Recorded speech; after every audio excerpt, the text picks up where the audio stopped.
हमारे पास शुरू करें, कर दिया सर। सबसे पहले हमारे पास क्या है, अकाउंटिंग इक्वेशन। लास्ट टाइम भी मैंने आप लोगों को क्या किया था, बताया था। अकाउंटिंग इक्वेशन क्या होती है। अब ये अकाउंटिंग इक्वेशन हम बना रहे हैं किसके बाद, जनरल के बाद। किसके बाद बना रहे हैं, मोस्टली क्या होता है, लोग पहले अकाउंटिंग इक्वेशन समझा देते हैं। उससे क्या होता है, हमारे पास सिर्फ हमें रट्टा लग जाता है। क्या लग जाता है, रट्टा लग जाता है। तो इसलिए मेरे लिहाज से पहले जनरल अगर आपको समझ आ जाए तो अकाउंटिंग इक्वेशन में कोई इशू नहीं है। अकाउंटिंग इक्वेशन बेसिकली क्या चीज है, अकाउंटिंग इक्वेशन में जैसे ये लिखा भी हुआ है, accounting equation asset is equal to liabilities plus owners equity. Asset is equal to liabilities plus, assets हमेशा बराबर होंगे किसके, लायबिलिटीज के और ओनर इक्विटी के। किसके बराबर होंगे, ओनर इक्विटी के बराबर होंगे। ठीक है, एसेट्स आपको पता है एसेट्स क्या होते हैं, क्या होते हैं एसेट्स, जो भी बिजनेस की रिलेशन के अंदर होते हैं वो एसेट्स कहलाते हैं। ठीक है, फॉर एग्जांपल लैंड है, बिल्डिंग है, ये क्या है, हमारे एसेट्स है। कैश है, हमारा एसेट है। लायबिलिटीज आपको पता है, लायबिलिटीज, ठीक है, जो भी चीज हम एक्सटर्नल लायबिलिटीज जो भी हम परचेज करते हैं, बिजनेस परचेज करते हैं, हम मीन बिजनेस। ठीक है, तो जो भी चीज बिजनेस परचेज करता है वो क्या होती है, उधार पर वो लायबिलिटीज होती है। ठीक है, उसके बाद ओनर्स इक्विटी होती है। ओनर्स इक्विटी क्या, हम किस चीज का नाम देते हैं, जो कैपिटल होता है बेसिकली। ठीक है ना, तो जो ओनर इन्वेस्ट करता है उसे इक्विटी बोलते हैं, ओनर्स इक्विटी बोलते हैं। क्या बोलते हैं, ओनर्स इक्विटी। जो पैसा बिजनेस के अंदर ओनर इन्वेस्ट करता है, क्या करता है, इन्वेस्ट करता है, वो क्या होती है, ओनर्स इक्विटी होती है। क्या होती है, ओनर इक्विटी होती है। और इसे कैपिटल बोलते हैं। क्या बोलते हैं, कैपिटल बोलते हैं। ठीक है, अब हम देखते हैं इसके इफेक्ट्स क्या होते हैं। ठीक, सिर्फ हमने इफेक्ट्स देखने इंक्रीज डिक्रीज वाले कि जी क्या कहते हैं, अगर हम कोई चीज परचेज करेंगे उसका क्या इफेक्ट होगा, और कोई इन्वेस्टमेंट करेंगे उसका इफेक्ट क्या होगा। ठीक है, आप सपोज करो ये क्वेश्चन है हमारे पास, वो कहता है owner invested cash in business. Owner ने क्या किया, कैश इन्वेस्ट किया। ओनर ने क्या किया, कैश इन्वेस्ट किया किसके अंदर, बिजनेस के अंदर इन्वेस्ट किया। ऐसे ही है ना।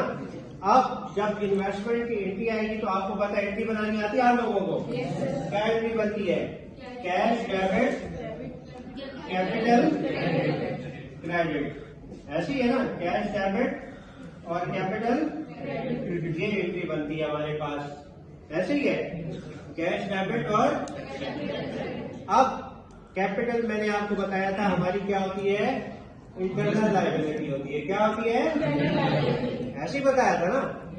आर्टिफिशियल पर्सन बिजनेस क्या होता है, आर्टिफिशियल पर्सन होता है, और बिजनेस और ओनर क्या होता है, इंडिपेंडेंट पर्सन होता है। वो किसको पैसे देता है, बिजनेस को पैसे देता है। ऐसे ही है, जिसकी वजह से इंटरनल लायबिलिटी क्या हो जाती है, इंक्रीज हो जाती है। उस इंटरनल लायबिलिटी को किस चीज का नाम देते हैं, कैपिटल। अब हमारे पास कैश क्या चीज है, एसेट है। कैश क्या चीज है, एसेट है। कैश क्या है, एसेट है। ठीक है, अब एसेट क्या हो रहा है, इंक्रीज हो रहा है। एसेट क्या हो रहा है, इंक्रीज हो रहा है। Capital internal liability. अब हमने इफेक्ट्स देखने, इंक्रीज और डिक्रीज।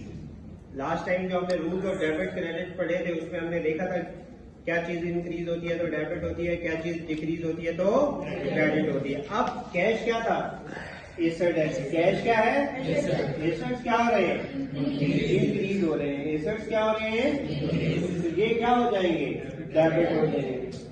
ठीक, और अब हमने सिर्फ इफेक्ट बताने हैं इंक्रीज वाले। ठीक है ना, कैश एसेट है, एसेट क्या हो रहे हैं, तो उधर एसेट वाली जगह पे हम क्या लिख देंगे, इंक्रीज लिख देंगे। क्या लिख देंगे, सिर्फ इंक्रीज लिख देंगे। क्या लिख देंगे, ओके हो गया। उसके बाद इधर लायबिलिटी, हमारे पास एक्सटर्नल लायबिलिटी की कोई बात हुई है, नहीं बात हुई है कोई।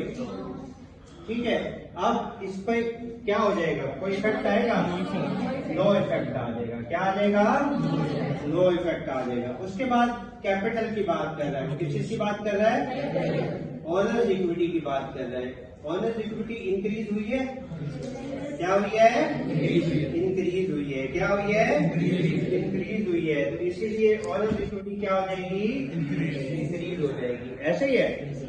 अच्छा, उसके बाद वो फिर कहते हैं purchase office equipment on cash. Office equipment क्या किया, कैश पर परचेज किया। ऑफिस इक्विपमेंट यहाँ पे क्या हो जाएगा, कैपेट, और कैश क्या हो जाएगा, ऐसे ही है। देखो अभी जनरल एंट्री आती है तो हमें अकाउंटिंग इक्वेशन समझने में कितनी आसानी है। अगर आप डायरेक्ट समझेंगे तो मुश्किल हो जाती है ना। अब ऑफिस इक्विपमेंट क्या है, एसेट है, इंक्रीज हो रहा है। कैश क्या है, एसेट है, ये क्या हो रहा है, इंक्रीज हो रहा है। तो एक एसेट इंक्रीज हो रहा है और एक क्या हो रहा है, डिक्रीज हो रहा है। तो कोई इफेक्ट पड़ेगा, कोई इफेक्ट नहीं पड़ेगा। तो इसीलिए एसेट्स पर नो इफेक्ट। ओके हो गया। लायबिलिटीज पर नो इफेक्ट, ऑनर इक्विटी पर नो इफेक्ट। ओके हो गया, यहां तक मसला। अब उसके बाद वो फिर कहता है कि जी collect and account receivable. Collect का मतलब मैंने बताया था, क्या कलेक्ट करेगा, कैश कलेक्ट करेगा। क्या कलेक्ट करेगा, कैश कलेक्ट करेगा। क्या एंट्री बनती है, cash debit, account receivable, credit. ऐसे ही है, ऐसे ही है ना। अब कैश क्या चीज है, क्या है, और अकाउंट रिसीवेबल क्या है, एक एसेट इंक्रीज हो रहा है और दूसरा डिक्रीज हो रहा है। तो इफेक्ट पड़ेगा, इधर हम क्या लिखेंगे, नो इफेक्ट।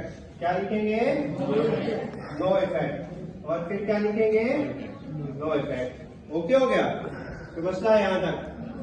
अब उसके बाद वो कहते हैं sold land for cash equal to its cost. एक जमीन बेच दी, लैंड बेच दी, उसकी इक्वल कॉस्ट पर। किस पर बेच दी, इक्वल कॉस्ट। सपोज करो जी लैंड की 50,000 रुपए की और 50,000 की बेच दी, ठीक है। इसका मतलब है लैंड जब बेच दी किस चीज पर, कैश पर। कैश क्या हो जाएगा, कैपिटल हो जाएगी, और लैंड क्या हो जाएगी, क्रेडिट हो जाएगी।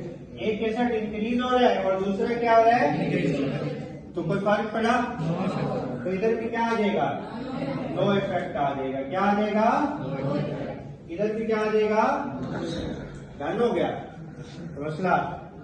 अब उसके बाद वो क्या कहता है, कहता है पेड द लायबिलिटी। क्या करता है, पेड द लायबिलिटी। लायबिलिटी पे कर दी। क्या एंट्री बनती है, लायबिलिटी पे कर दी। लायबिलिटी कैश, अकाउंट पेबल क्या हो जाएगा, डेबिट, और कैश क्या हो जाएगा, ऐसे एंट्री बनेगी ना। Yes sir. इसका मतलब है लायबिलिटी पे की है, कैश एसेट है वो डिक्रीज हो रहा है, लायबिलिटी इंक्रीज हो रही है, डिक्रीज हो रही है। और ऑनर इक्विटी पर कोई फर्क है, नो सर। ये डिक्रीज, ये डिक्रीज और इधर नो इफेक्ट, नो इफेक्ट। ऐसे ही है। ओके। अब उसके बाद हमारे पास लास्ट में वो कहता है कि हमने क्या किया था, return for credit sum of the office equipment previously purchase on credit but not yet to be paid. हमने एक ऑफिस इक्विपमेंट परचेज किया था, ठीक है, उधार पर परचेज किया था, लेकिन उसे क्या कर दिया है, वापस कर दिया है। क्या कर दिया है, वापस कर दिया है, ठीक है।